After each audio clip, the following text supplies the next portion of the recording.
welcome everyone to this second distinctly French episode of the Caravan Tour of Terror, a show that finds us touring the globe through the medium of horrific, chilling and disturbing entertainment. My name's Donald and I'm the driver on this quest. Joining me at my side as always, with a road atlas on his lap and a song in his heart, is my navigator Ali. Say hello, Ali.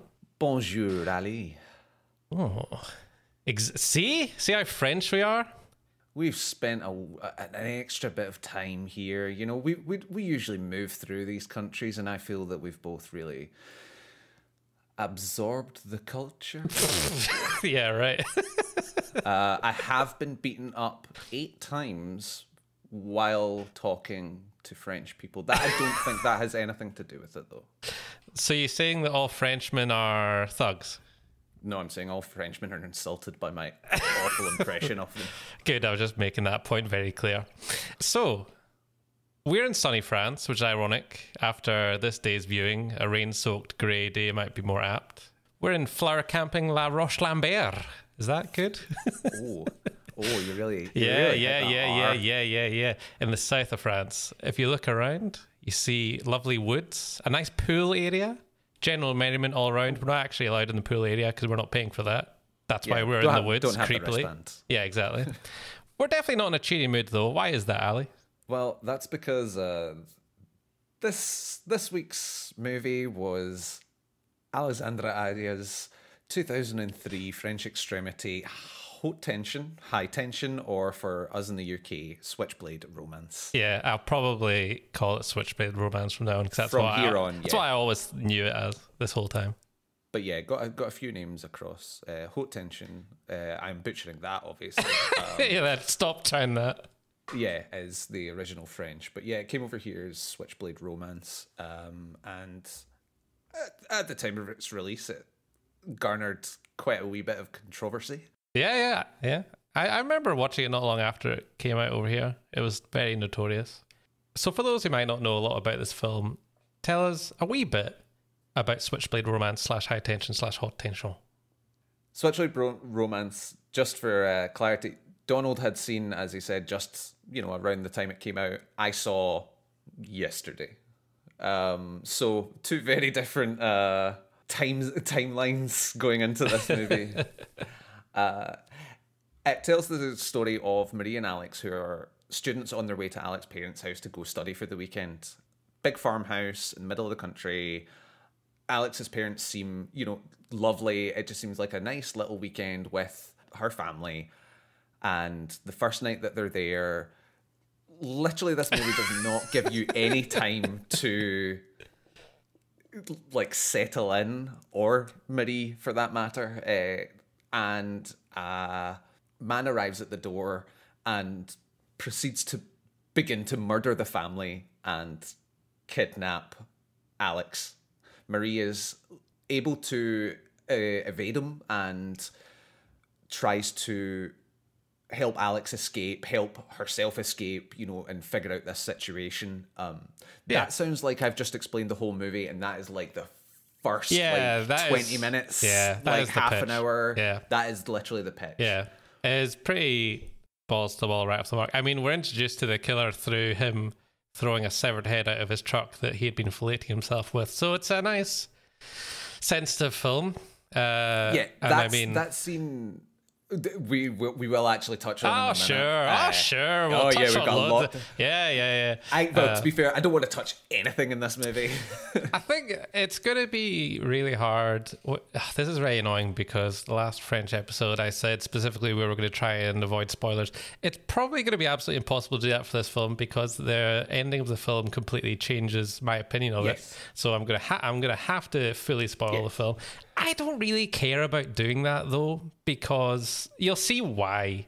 So we've talked about spoilers before with regards to the movies we watch, and we will have to spoil this movie, and I'm starting to believe other movies in the future. What I think we should be doing is, and what we will do going forward, is there is plenty to talk about up to the point where spoilers kick in, really spoilers kick in.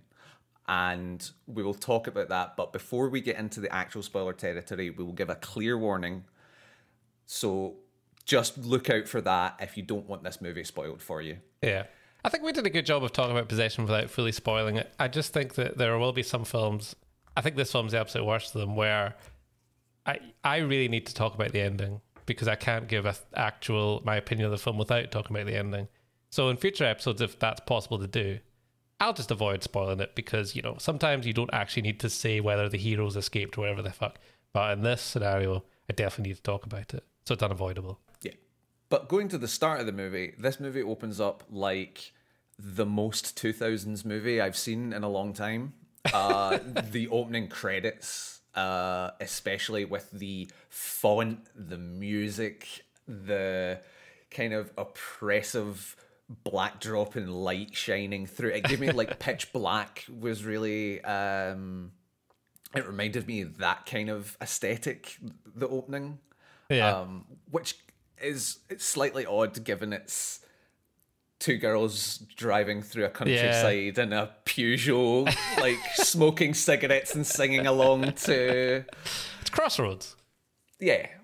But yeah, you have this really good opening of these two girls building a relationship between each other to the audience. It's only a couple minutes, but you get a decent history of who these girls are and like what kind of friendship they have.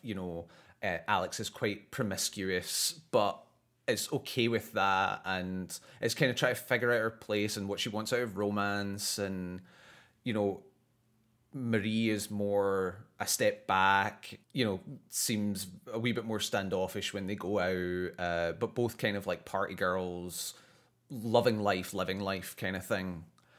But yet, I also found just in a weird sense in the audio in the first 15 minutes of the movie, I wonder if something went wrong with their equipment or the dub didn't... the most obvious overdubbing is at the start of this movie. When they're in the car and I think outside the house, I just felt that I was like, something clearly went wrong when they got back to the studio to edit this, and oh god, was it we not can't blended hear well anything. together? It just seemed too a studio audio laid over. Yeah, Foley kind of work for absolutely everything kind of thing. Yeah. I get you. I never noticed, to be honest. But I mean, if I'm absolutely honest, I spent the first 15 minutes of this film because I know what happens looking at it going, right, how does all this work now? I was really examining it from the get-go because I'd only seen it once before, but I remembered what happened. And I mean, to be fair, that was 16 years ago probably or something. I still remember the ending of this film. We'll get to it. Carry on. You're like a family member that really pretends they don't want to talk about the big reason they all fell out years ago. No, I'm not going to be the one to bring it up. No. The only bit that really stuck out to me very much before it all kicks off is Marie decides that a really good course of action when she's just ingratiated herself with her friend's family in this house out in the middle of nowhere is to put on headphones, listen to really loud music, and have a cheeky little wank session. I was like, the balls on her to just... I don't know, I'd be a bit paranoid to do that in a house I've never been in before when it sounds all creaky and quiet. There's no outside before noise. Dinner. This isn't like when she goes to bed the first night. They're like, right, you go get settled, we'll grab something to eat. I'll be back in a minute. Just where's the washroom? Jeremy.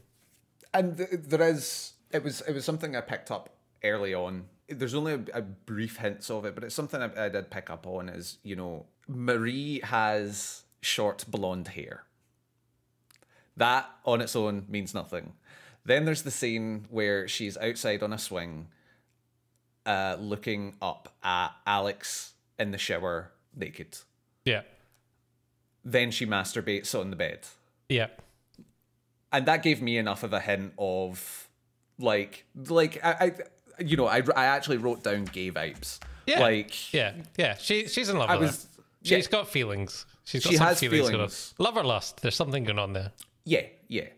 But then you get this the scene, as you said, with the introducing our serial killer, Yeah. Our slasher in this movie, Yeah. who is in his truck giving himself head with a decapitated head, making right.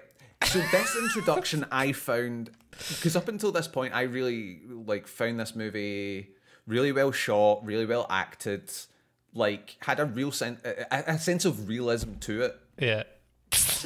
And then it cuts to this, and he is literally, and I apologize for those that don't want it. It's the really cartoonish kind of. To be fair, he is really disgusting. As is his truck. As is his truck. It is over the. It is full on over the top cartoonish. The truck reminded me of the Jeepers Creepers thing. Does that not have some weird rusty big truck in it as well?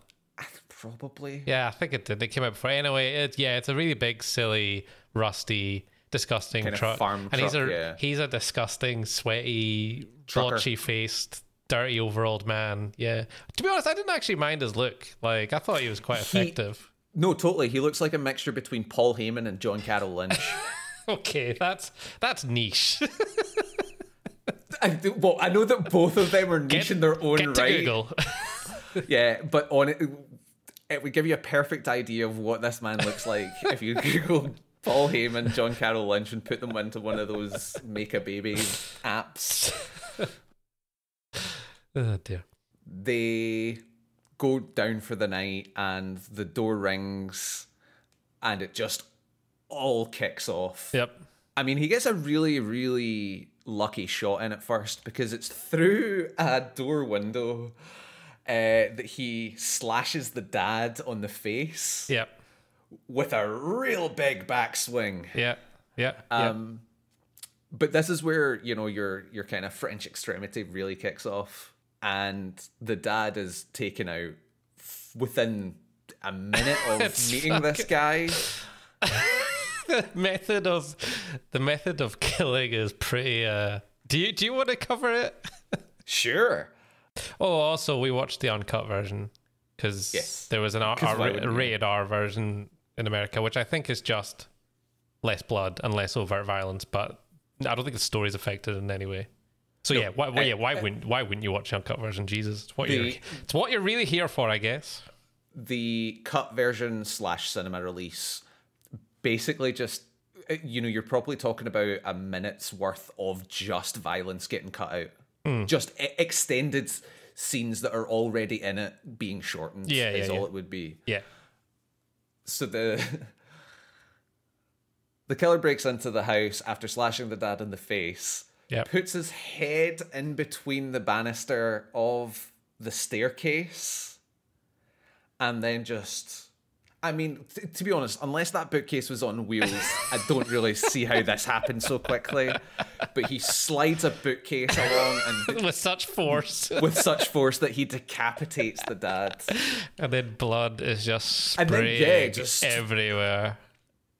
Oh, and he kills the dog straight away. Which when I was watching this, I was like, right, there's a dog. I actually couldn't quite remember exactly what happens at this bit, and I was like. I was like, I kind of hope the dog gets killed quick, because that's what the movie. Oh yeah. That's what this movie's point is. It's supposed to be shocking. Even the whole pet death thing is still they tease it sometimes these days and stuff, and then they will still do it, and it's shocking. But this film's like, fuck that. Yeah, no, totally. The moment the dog appears, I was like, "Aw," and then it dies quick, and you're like, "Okay, it's done. We're past it. The worst part of the movie's over. Now I can just enjoy people getting decapitated." Actually, the least graphic death in the whole movie, because it just shows you just hear dog noises, and then it shows a dog flopping onto the floor, and that's it. Yeah, true. Thanks, Alexandra.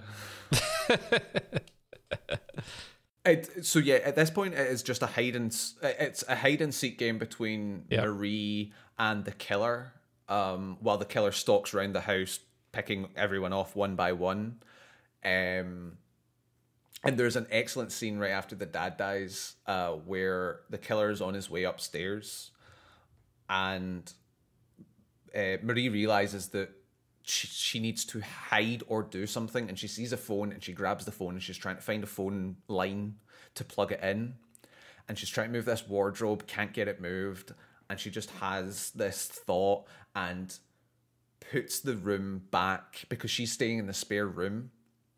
She puts the room back the way it would be if no one had been staying there that weekend. And it's really, really well done. Like wiping down the sink because she'd been in there.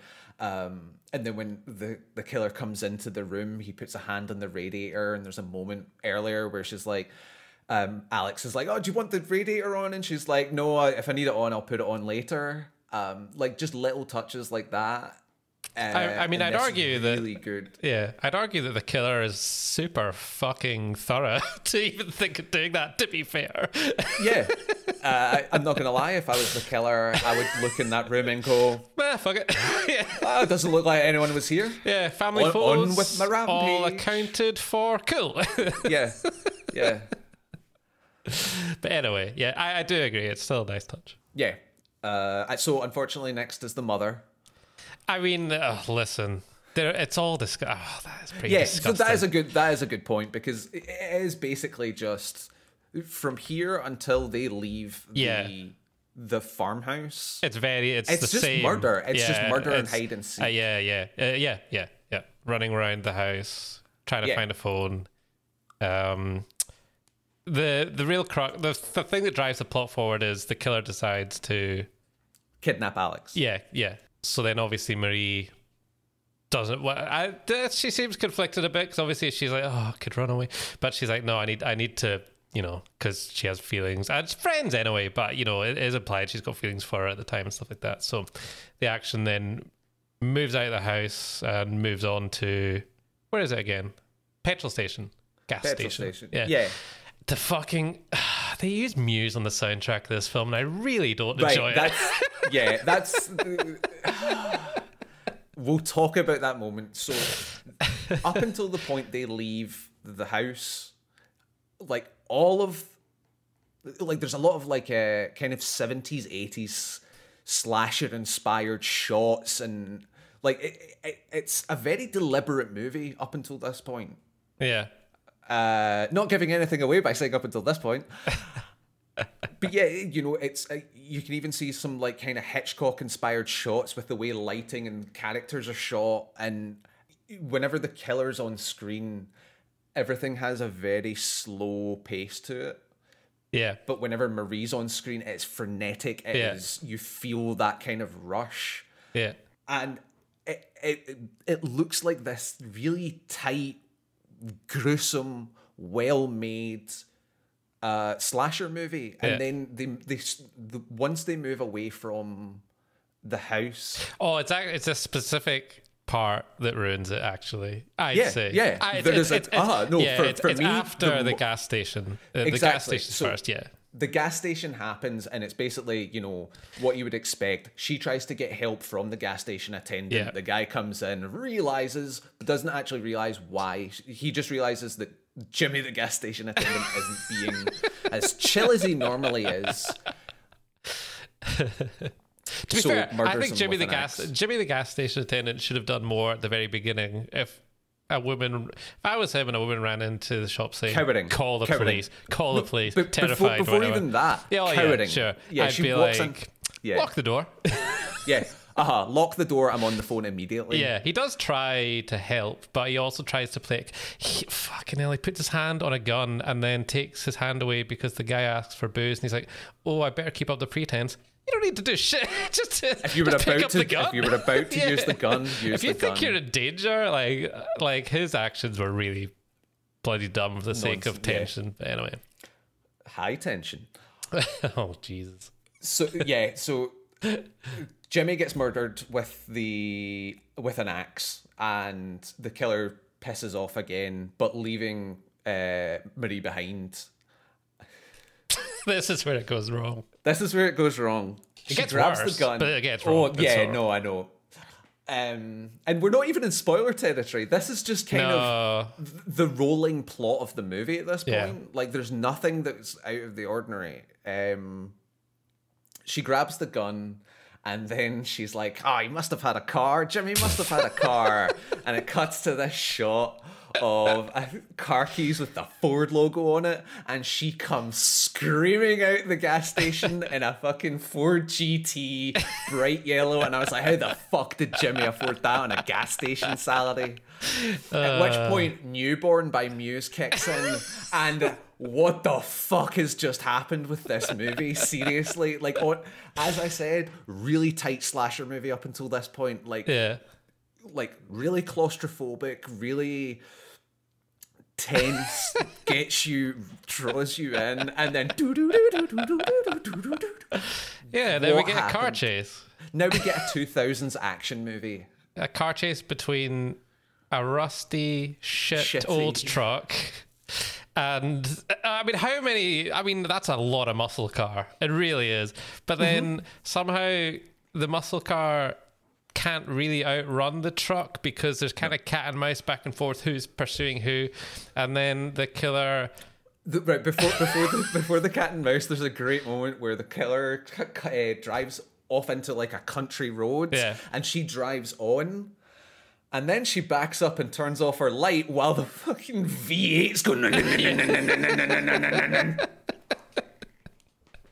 Oh god, I thought that too. And at some point, the truck's behind her car, and I don't know why she does it, but she's got the pistol. But then the killer shows. No, it's great. No, it's so. Granted, I have a much clearer memory than you with this. I watched this 2 weeks ago. She loses sight of the truck. She's like getting tired, been up all night, and she's rubbing her eyes, and she loses sight of the truck. Continues driving on a bit, and then the truck appears behind her. Yes. And she puts her hand on the gun, and the moment she does, the killer leans his hand out the window and drops all the bullets on the floor. And she literally picks up the gun with one hand and flicks it open. And I was like, I was just annoyed that she could see that happening at night. Yeah, I mean, and also that the killer could see her putting. Yeah, of course. But obviously, he could see her doing that because it's got the classic thing of she is bathed in light in this car for no good reason. Never mind the like good 3 foot of difference between this car and the truck he's riding in. Oh, it's just the worst. I'm wondering. Then he drives her off the road. No, then no. What happens is the muscle car hits a ramp. Because that's what actually happens. You don't see it. Just out of nowhere, it hits a ramp and flips. Then goes on fire, bursts into flames. He bumps it a few times. Yeah, he bumps it a few times, then it hits a ramp. You don't see the other truck because obviously they can't coordinate that, so it just hits a ramp. Why make it a muscle car? I don't understand the decision to make it a muscle car. I don't believe that it was written to be a muscle car, surely, because it really harms all of the logic. Is where I come into my speculation of what happened with this movie. I think he had 45-minute, 10 hours worth of a really good horror movie in here. And then he got funding. Actually, I'll get onto that later. Which is fine, but I'll get onto that, and I'll argue that that's not true either, but carry on. You'll see why. Totally fair. To me, it came across that this was 45 minutes to an hour of what he had as a really good horror movie. Then it looks like he got funding and like a feature film kind of deal, and he's like, it's gotta be cinematic. I've got budget and I've got no movie left. Let's just make shit up. I want to drive a really nice car for a while. Right, and then she gets in a cool car. Like, we're gonna have a cool car on set. Like, then we're gonna flip it. Like, that's what this came across to me as. We're now quite far into this film now, so I think this is spoiler territory. Yeah. The next thing I want to talk about really is the ending, the last 5-10 minutes of this film. What would you say if someone said, look, I don't want to know the twist, should I go watch this or not? I'm going to say that the twist ruined the movie for me. Yeah, me too. I'm going to say that the last 15 to 20 minutes of this movie, my notes really reflect it. Yeah, it's in the sense of it just, I am writing what the fuck is this? Yeah. I'd argue that you watching this fresh for the first time, the twist harms the experience so much that I really don't think it's that big if you just know the twist and then watch it, because at least you don't have the rug pulling moment of what happens later. This is already dangerous twist spoiler territory to even talk about how big it is. So we're right. We are definitely into spoiler territory. If you don't like this, turn it off for now. I will try and put a note when we cut back to not once we stop shouting territory. at each other. Yeah, basically. Spoilers. 3, 2, 1. Spoilers. So it turns out that after Marie and the killer get into a big fight, it's and really tense. She beats him to death with a barbed wire and then chokes him. A 2x4 wrapped in barbed wire. Then it cuts to the police in the gas station. Yeah. And Marie is the one, as it's seen on CCTV, that killed Jimmy, giving the reveal that she is the killer. There is no killer. She is the one that's been doing all this, and she has a split personality. Yeah, split personality, delusional. She doesn't realize she's been doing this. Now, why is this a problem? Because then we cut back to the truck. Yeah, the immediate that is the immediate thing. Those were my two thoughts. Whose truck is that? Yeah. Yeah. You look back at, honestly, from this point, I look back at this movie. There are some smart moments in it. The rest it's impossible. It's absolutely impossible. It actually completely rewrites most of the film. There's so many moments where the killer is acting completely independently of Marie and Alex in a way that just doesn't make sense. Like even that thing we mentioned earlier where he's flaying himself in the truck. Well, that didn't happen because Marie wasn't there at the time. So that's just totally imagined. And there's loads of moments like that. There's loads of moments of tension, like all the cat and mouse stuff that happens in multiple locations. None of that happened because there's not two protagonists there. And the second time, when I was watching this movie this time, because I remembered this, I was just like, yeah, that's bollocks. Yeah, that can't happen. Yeah, that. The truck is probably the absolute smoking gun because the truck is shown to be real because Alex is in the truck. We know Alex is in the truck. After the twist, Alex is still in the truck, tied up. But she's reacting to Marie like she's nuts because she's the murderer. So she's terrified of it. Yeah. So where did the truck come from? Because was it just lying around somewhere and Marie snuck out, found it, and started doing this? Because Alex drove her there. So none of this makes sense at all. Yeah. But even if it did make sense, it's a fucking awful twist. Right. Do you think you... No, sorry. I'm not going to monopolize it. You talk for a bit. Yeah. It was literally that turning, that moment, the fact that they cut it so... They literally show you the twist and then show you why the twist isn't working within a second.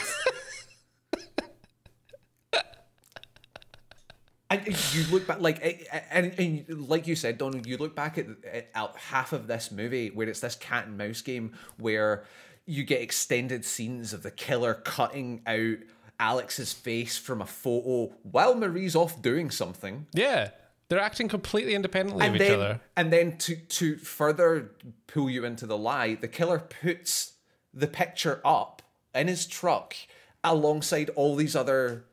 Yeah, who did all women that? That don't exist. No, well, I guess. How much time did she have to do any of that? and basically, once that twist happens, it's... Well, Alex runs off because obviously Marie has been the killer and is the crazy one, and she's scared because she's probably going to get murdered. Yeah. No, Marie's killed her entire family. Yeah. Yeah. That has happened. Whether I believe it or not. Yeah, and it's very much like we will be together. It's it's all very ambiguous language. I've saved you. Then Marie pulls a huge circular saw. I think it's a stone cutting circular saw. Yeah, out of the passenger seat of the truck. Cover And image of chases the are worth DVD and probably the poster as well. But I remember that image being shown everywhere. And she chases her down. And I like, see, at this point, I was like back and forth, but like they keep up the pretense of the slimy serial killer, mainly because I'm assuming Marie couldn't really run through a forest holding the circular saw in filming.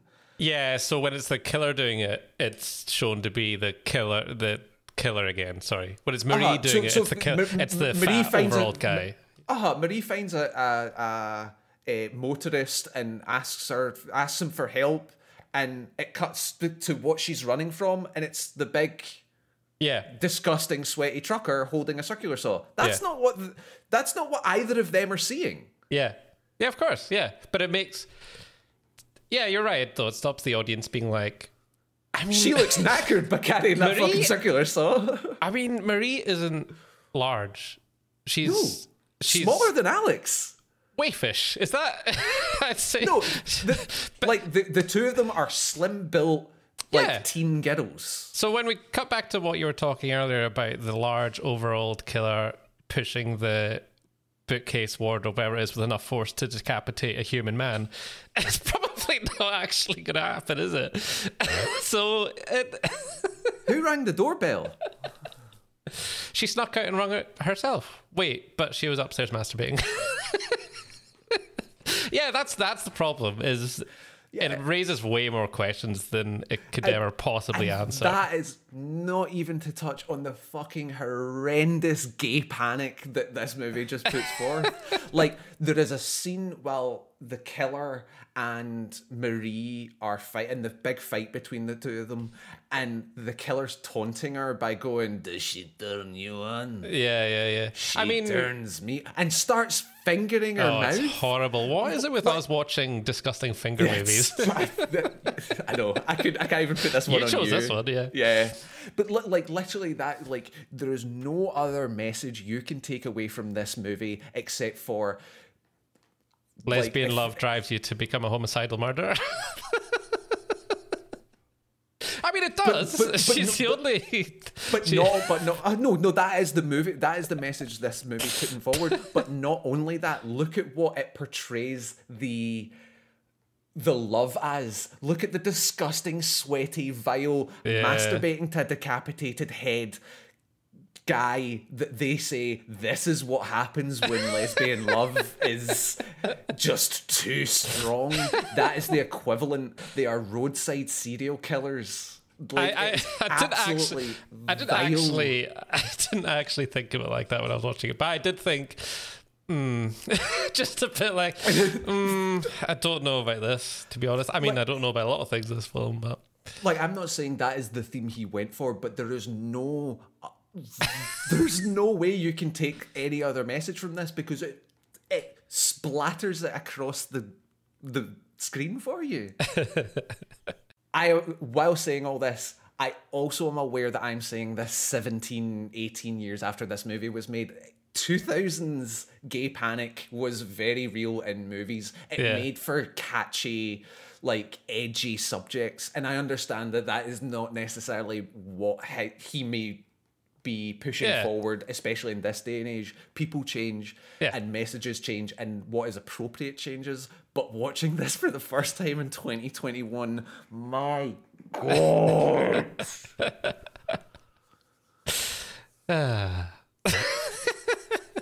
And I know that horror's about taboo, horror's about pushing boundaries. This film that's all this film has going for it, really, is shock value. Yeah. And it went one fucking step too far. Another issue with this in general is, can you guess? Could a attentive viewer watch this and guess that this is going to happen? So rewatching it, there's the very, very start of the film. You see someone in a hospital gown. You see a video camera turning on, right? Certain viewers pick that up as, well, of course, it's unreliable narrator because you see the camera going on at the start, right? There's a bit of trivia as well on IMDb, right? I'll just read it out, right? And you can see what you think about it. So the rifle that is later used to shoot brackets a certain character, I'm not going to say the name even though we've spoiled stuff anyway, it's fine, can be seen hanging over the fireplace in the shot where we see Alexia's father through the study window and Marie walks by outside. By the way, we've been calling her Alex. I think the direct calls her Alexia, but I went with it. It's fine. It's a subtle but startling clue to the film's climactic revelation. So I read that after, went back, watched that scene again. It's the scene where Marie's outside having a smoke, looks in, sees the father, and just is like, yeah, he's nice. Like, she's got like a nice, like a small smile on her face, maybe very little. And I look back at that and I went, how the fuck does that give any kind of, and like you could only just see the gun. And I was like, people are trying to read into clues for this film so hard, and that's the best kind of stuff they've got. Like, yeah. I dare anyone, I don't think anyone in the history of ever watching this has sat down and said, I bet she's actually the killer, because there's so little way you could ever, and that's a really shit twist. Like, good twists are always, they're hinted at potentially, and you can look back at it and you can see, oh right, that happened because of this, and that happened because of this. And this film doesn't have any of that at all. There's literally only one scene that I feel lends any kind of credence to that kind of, and it is actually the rifle scene. Yeah. Not that rifle scene, it's when the killer goes outside with the rifle and she is upstairs with Alex in the bedroom. And it, like you, it was one I went back to look at, and the language used between that Marie uses to Alex. Oh, is it ambiguous? It's all very ambiguous. Oh, and interesting. It wasn't, obviously, when I watched it, I wasn't like, Yeah, of course. There was a bit of me just sitting going, what happened there? Something seems off here. Okay. Like, Alex seems terrified. She doesn't respond to anything that Marie says. Yeah. Like, but the problem with that is so much of this movie hammers into you that this guy's real, that this twist is not going to happen. I mean, later on, Marie's in the back of the truck with Alex, and the killer's driving them away. So yeah, so that didn't happen. And she looks the two of them look at each other and like touch each other. Yeah, and while the truck is in motion. So yeah, I get what you mean. Right, yeah, we'll say spoilers are done. This is just opinions now, right? So one thing I do want to give it credit for is the effects, especially there's one scene where Marie hits the killer with a barbed wire 2x4 and it pulls away from his face and you can see that's disgusting. It's so well done. And no, it's good. Yeah, it's good. I think that, I mean, the thing I liked about the Halloween remake, this will make more sense in a second, is it was Michael Myers wandering around killing people without any qualms about doing it and just kind of matter-of-factly. And then when I watched this, I was like, man, this probably influenced that decision to do that, because it is kind of refreshing in a way, and it's still shocking to have the killer just go rampant right from the off. So that part of it is good, and I like that a lot. Having said that, tainted.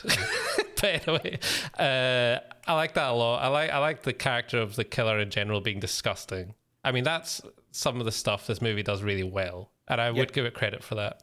I definitely agree with you, like, talking about the kind of random killer, the kind of just goes for it. And it's especially being, as you said, Halloween did it, The Rental did it. Spoilers for The Rental, by the way.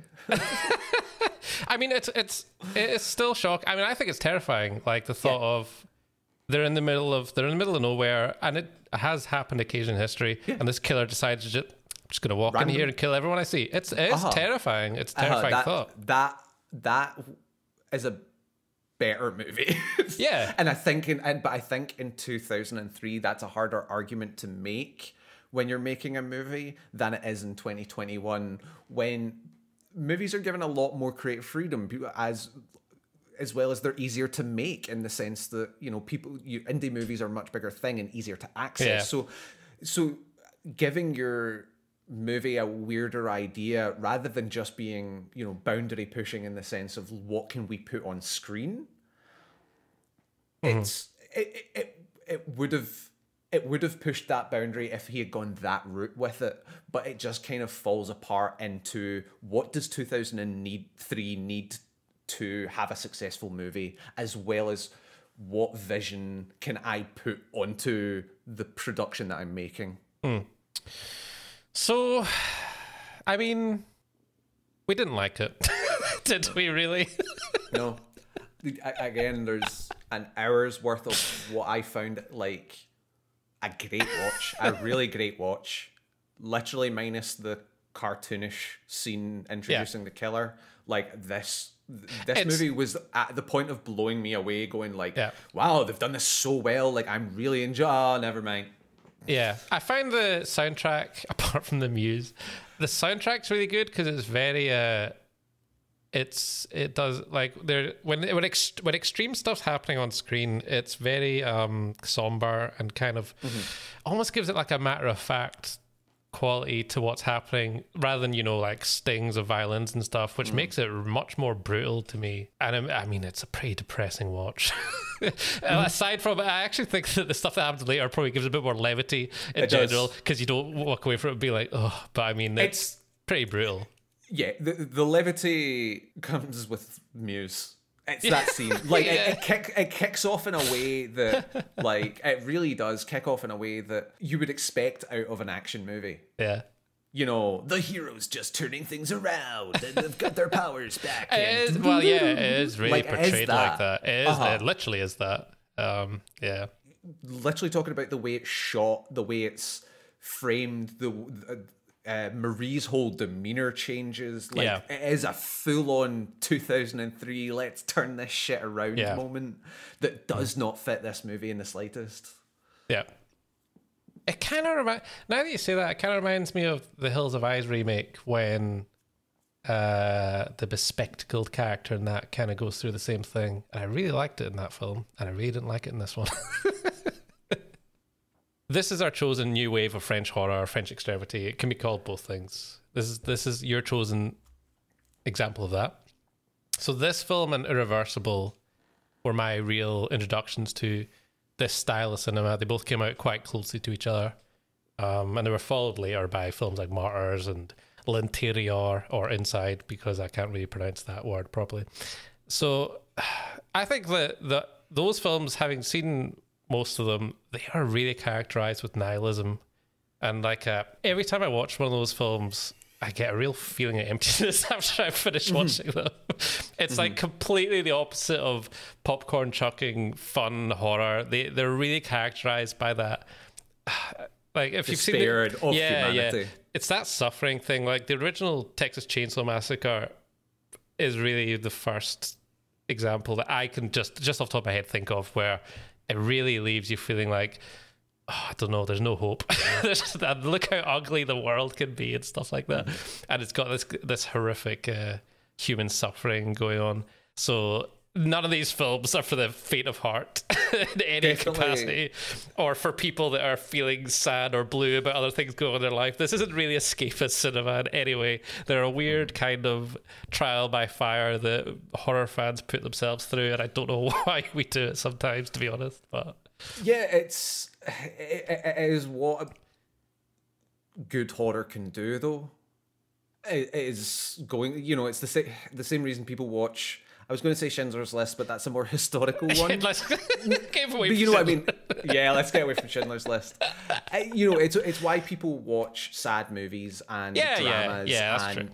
Horror hasn't really hit the same way with those themes until, well, there's fewer examples of that, especially mainstream, throughout the years, and that's what a lot of the, you know, new French extremity is that suffering, putting that on screen properly. Oh yeah, I mean There's a great quote of Martyrs is to human suffering as to Hostel was to pain. Yeah, like Hostel is torture porn, and in its most literal sense. There is no greater meaning coming from these characters, this situation. It is just there because look at the horrible things we can do. Martyrs is that, but really looking at why people are in pain and suffering and putting that on screen, and then adding torture and just, like, the absolute worst you could think to put a person through. Yeah. No, it definitely has a point to it. It has an art to it. Exactly. I wouldn't want to... that back to Switchblade Romance is what you could take from that first... the farmhouse section of this movie. Like, as you said, think about how horrible that would be if you went to... Hey, as a friend who has gone to a friend who lives in a remote area, you know, let's just say if that happened while I was visiting my friend in Lewis, that would be horrible because I don't know that area. I don't know... There is no one for quite a while that I can go to. Like, that isolation, that randomness, that absolute horror, but it doesn't follow through. It doesn't pay off. It goes in a completely different direction and loses that focus. Yeah. I wouldn't want to be misconstrued into saying that there's no point to these films, because there is. I mean, I do enjoy them, but it's just really hard for me to describe. I mean, when I said enjoy them, that's also caveated with they're a unenjoyable. They're grueling. And I mean, I seriously would. I mean, I watched Martyrs. I mean, when did that come out? 2007. I watched it quite close after. I was getting into all these kind of extreme films, and I was rewatching a lot of them. I've still not watched that again, and I'd be like, if you chose that for this, I'd be like, oh man, I've got to watch that again, because it was it's not easy. It's really not easy to watch. I've got a couple of examples like that. I mean, Possum is definitely one of our, and I feel that movie is going to get brought up quite a lot throughout this podcast and throughout time. But just because it's a great example of a movie I enjoyed. Yeah. Did I enjoy it? God, no. It's grueling. It's horrible. It's really hard to watch. The Road is another good example if you want something outside of horror for that. That is an excellent movie. Like, top to bottom, so well done. I'd never want to see that movie again because it's so heartbreakingly hard to watch. Yeah, and it doesn't even make you sad. It's not like, I mean, Schindler's List. Empty. I cry at the end of Schindler's List. It's an upsetting film. There's a lot of upsetting things in it. Yeah, but it's like the emptiness. It's as you said. I need to sit down with someone who's studied the human mind for a long time and say, what is that feeling? Because it does happen with certain films like this. I don't know. Not like this. Not like Switchblade Romance. Not like Switchblade Romance. No, but this is what we're talking about. It's what this movie could have done, and it's what this... and it was on course to do. It was, and it's actually... It's quite a good... Because I am relatively new to French extremity as a genre. And I feel it's actually quite a good example because it shows promise, but also where it could go wrong. Like, and genuinely, like, we could have watched Martyrs as what is often regarded as the pinnacle of new French extremity around that era. Like, it is. It's the most quoted example, but I don't want to watch the perfect example if it's the first thing I'm going to get into. You build up to that. Exactly. You want to watch something more in the middle because you want to see the good and the bad. Like, you should definitely... It's what I talk about with a lot of the media I consume is, books, games, movies, whatever. You should read, play, watch bad things because you need a litmus test. You need something to compare your favorite to. Otherwise, it's all meaningless.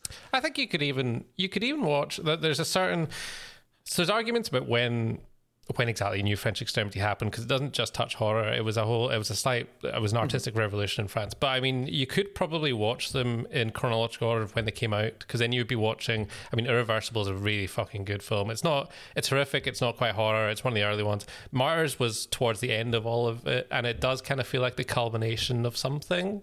So I think you could really watch them in order and have it would like have a natural flow to it. Yeah, the build up of this genre and horror actually playing out in front of you. Yeah, exactly.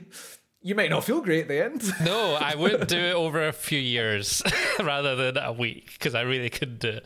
I mean, I looked up, I was interested to know what was coming out in America when Switchblade Romance came out, and the the top top horror films, top grossing horror films are never really indicative of the good stuff that's coming out. But I mean, you've got Freddy vs. Jason was number one for this year. Nice. You've got the remake of the Texas Chainsaw Massacre, so maybe a bit of nihilism in there. Then Gothica, Final Destination 2. We were 1 year off Zack Snyder's Dawn of the Dead. So I was going to say that as well. The year after was Saw and Dawn of the Dead. And I think Saw is quite a good example of that kind of Hollywoodized nihilism creeping back. So I was quite, I don't think, I mean, they probably wrote it well before, but maybe it was kind of like, it was setting the groundwork for like an appetite of that kind of stuff. Definitely. I don't even think this film got actually released till a wee while after all that came out. But I think there was definitely a shift that came from France and maybe infected Hollywood kind of thing.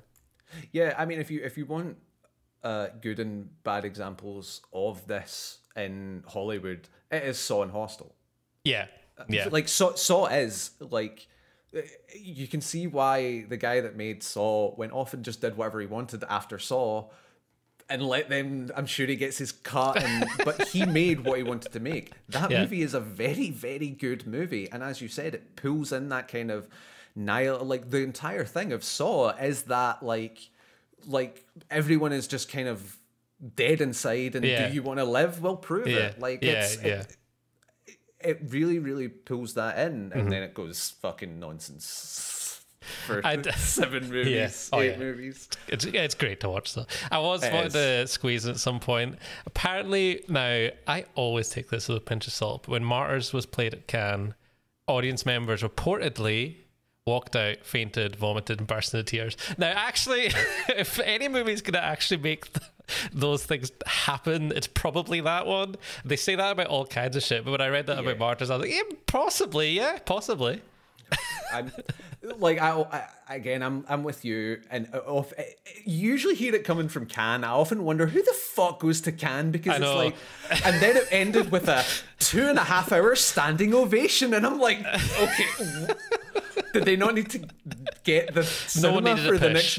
They didn't even need the place for the next movie.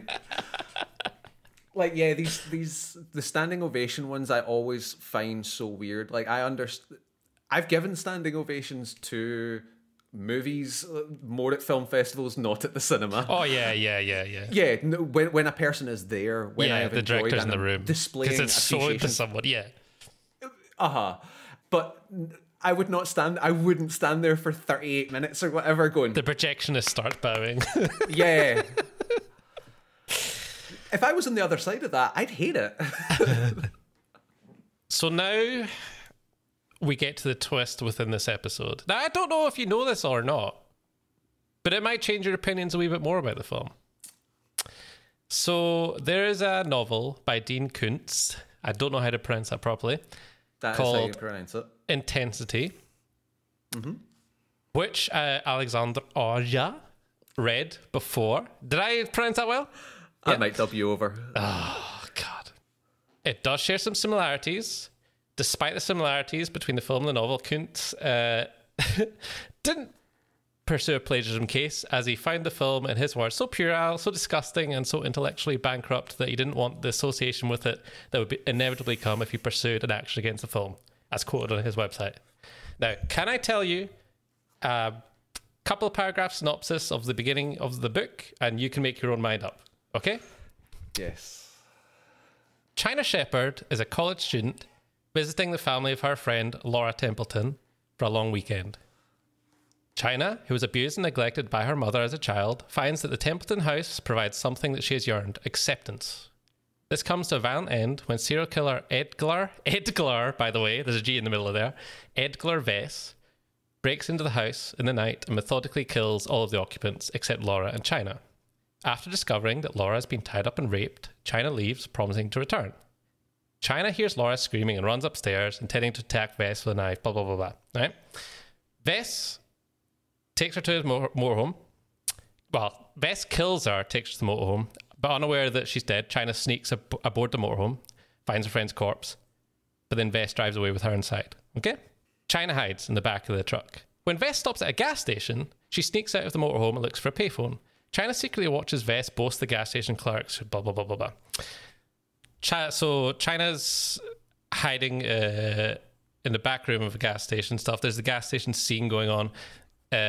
This killer boasts to the gas station attendant that he's holding a young girl prisoner in his basement. Then he apparently kills the gas station clerk and drives away. Then China feels compelled to follow him, help free Ariel, so she takes the clerk's car. She passes Vess while traveling through a wooded area and intentionally crashes her car into a redwood tree.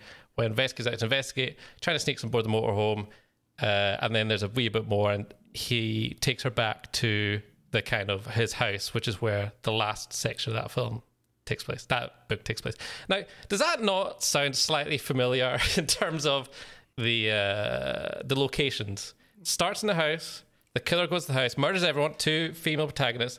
The only difference is that when the second girl is tied up in the back of the car, like in the back of the truck, she is dead. But then moves on to the gas station and then gives a reason and then kills the clerk. So then she has to steal the clerk's car, and then there's a chase. And then she crashes the car. And the director said he read it. He was aware of it.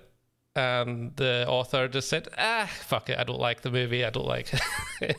And what's the point? I've got my money. So what do you think about the originality of this film in terms of the bit you really liked about this film? I mean, does it change your opinion?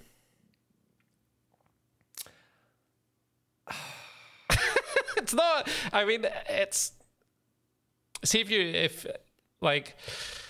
it really does seem very, and the funny thing is that the bit that you thought really went wrong is kind of towards the end of. Mm-hmm. No, it's yeah. Well, I'm kind of processing it at the moment because obviously in the novel, the twist that we're not going to mention right now doesn't happen. Yeah, it's just your more standard. There's a serial killer on the loose affair, and arguably, if what we watched was an adaptation of Intensity, we probably would have liked it better. Probably. Might be a better horror movie. It seems like it doesn't seem like parallel thinking. It seems from what you can find on Google that he was influenced by the story and didn't give it proper credit. Mm-hmm. Nah, that's I don't want no lawyers on me. Yeah, it seems like, he read the book and went, I could make this better. Oh, no. Well. Yeah. I mean, yeah. Now, obviously, I've not read... For the lawyers, I've not read the book, so I'm only going by skimming summaries online, okay? But, I mean, it does seem... And Fucking sue me, Alex. Don't sue me, and don't sue us as an entity. Just sue him personally. Yeah. Just me personally. He thinks you're a knob. I'll sue you. Well, you know what we think of the movie? Do you want to know what the wider world at large thinks of the movie? I actually do. And do you know why? It's because I really don't know. Because I know what I thought back in the day. And I seem to remember it getting a lot of praise back in the day. So I don't know. Don't know where you're going to go with this. Fair. So these movies are from between... Is it the typical 17 years. Nonsense, can I ask? Is the do you know what, actually, see, before you give me the typical absolute nonsense, how is it received now? How is it received now? On the whole. How, do people look back at this as a really good film or not? Because I genuinely don't know. I didn't need to look up much about it in terms of that. Because I knew how I felt about it. I mean, and obviously I knew what it was. So going from a relatively a quick glance, just to say, I'm not. Oh yeah. I just want an indication. It actually looks like it kind of hits the same kind of divisiveness. Oh, really? But again, that could also be because why it's divisive has changed over time. Like, yeah. Do you know what I mean? Like, the bit that was probably seen as really arty and good was the bit I hated. Like back in 2003, and the bit that like shocked everyone is the bit I actually found was really well done. Really, do you know what I mean? Yeah. So it could be because, you know, we are almost 20 years later. That's why that kind of it's maintained its kind of. Yeah. I wonder if these films are quite ugly. I wonder if they do trend lower in terms of people's opinion, because I mean, we've talked a lot about how it's not pleasant to watch. That could lead to some people to just saying it's trash. No, totally. If you're not a lot into of people do. I'm sure you're going to come on to that in a minute. Yeah, gore does put a lot of people off still. Yeah. They can often see excessive gore as just meritless, artless. Yes. Yeah. Yeah, so I do wonder if these films in general trend a bit lower than they do. They probably do, right? I'm willing to stake your reputation that they probably do, right? Tell me what the nonsense spreaders said about this film. Is that what you're now calling this segment? Nonsense spreaders. Well, Walter Radunsky has something to say about that. Is that a real name? I don't know if that's a real name. It's Redundant Radunsky. Okay. If all's well that ends well, then this is all bad. Yep. If all's well that ends well, then this whole movie is a heaping pile of excrement. Oh dear. This film had one of the most thoughtless endings I've ever seen. I'm not sure whether the screenwriter was just being stupid or lazy when he threw in the so-called twist, but in any case, he basically took an already stupid cliche and made it even more stupid. But what amazes me is how many people actually gave this rubbish a high rating and regarded it as an intelligent and thought-provoking horror movie. What's happened to your voice? Are you channeling Walt? I'm channeling Walt. I'm guessing that's the doing of mostly Americans who not only want to feel proud of themselves for finally watching a movie in subtitles, but are ignorant and idiotic enough to buy into something as dumbed down as themselves.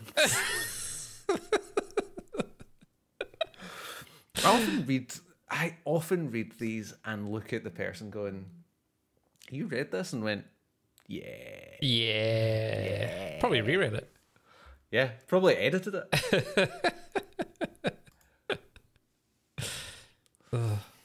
Yeah. Sorry, I was reeling from that one. I feel that opinion is on both sides. It's a divisive movie, Donald. We agreed. Yeah. we fully agreed for the first time ever, I think. Did we not? Oh, no, yeah. Okay. That's actually not true, because last episode that was released, we agreed on that one as well. That's true. But most of them, I'm saying they're good and you're saying they're total shite. Yeah. I'm just one of those smart people, and you're one of those. Yeah, and you're a American that loves stuff dumbed down as you. A dullard. Call me a dullard. It's okay. Yeah. Duller Donald. Well, Jay Salim has a much different opinion. It is one of his favourite French movie, and those giving bad review, sure, homophobic people. Yes. What a psychological thriller. Loved French cinema far ahead than Hollywood to produce best violent. Hardcore. Dear. Horror movies, such an outclassed movie direction. Script. Story. Acting was so good, twist. I'm suspicious that he's put this into Google Translate and just hoped that it worked. Yeah. Do you know what I mean? That was some random stream of consciousness that he's dictated somehow. A must watch for hardcore horror cinema lovers. Don't listen bad reviews, because they are homophobic people. Reviewers don't like other reviewers. That's what I'm noticing. Is the more don't listen to those fucking idiots. Says the two guys doing a podcast. Yeah, a lot of the people who write these reviews seem to say everyone else who watched this movie is a fucking idiot. And I'm not saying that. I'm just saying I didn't like it. Oh. So yeah, that's kind of the probably the two extremes. It's either indecipherable or you're very stupid if you like this movie, or you're very stupid if you don't like this movie. That was the theme I came across while reading reviews. So other films you might want to watch is obviously Martyrs. You know, the big hitters, yeah. Your Martyrs, your Inside, all that. I actually really like a movie that came out a few years ago that falls under the bracket of New French Extremity called Revenge, that I'm sure I made you watch. It's a French movie in partial disguise, being mostly in English with an American star. And it's that favourite subgenre of everyone, rape and revenge. It's very entertaining though, and it's not quite as brutal to watch because it's kind of fantastical at times. And I actually bought it on Blu-ray, and that doesn't happen very often because I've watched that movie a few times now, and it really holds up. And I've showed it to people that aren't quite as into. I've shown it to people that I would never show Martyrs to, and yes, it is enjoyable. It's enjoyable, but it's still really thrilling horror. I really rate it highly.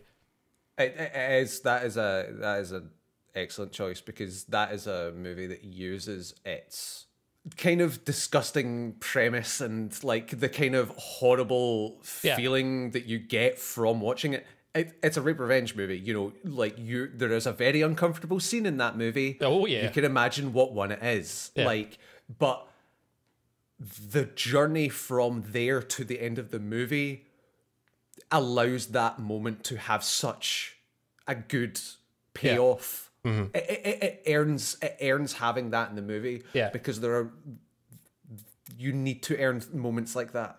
You can't put them in and just go, well, no, it's for shock, or it's for it's not for part of my meaning.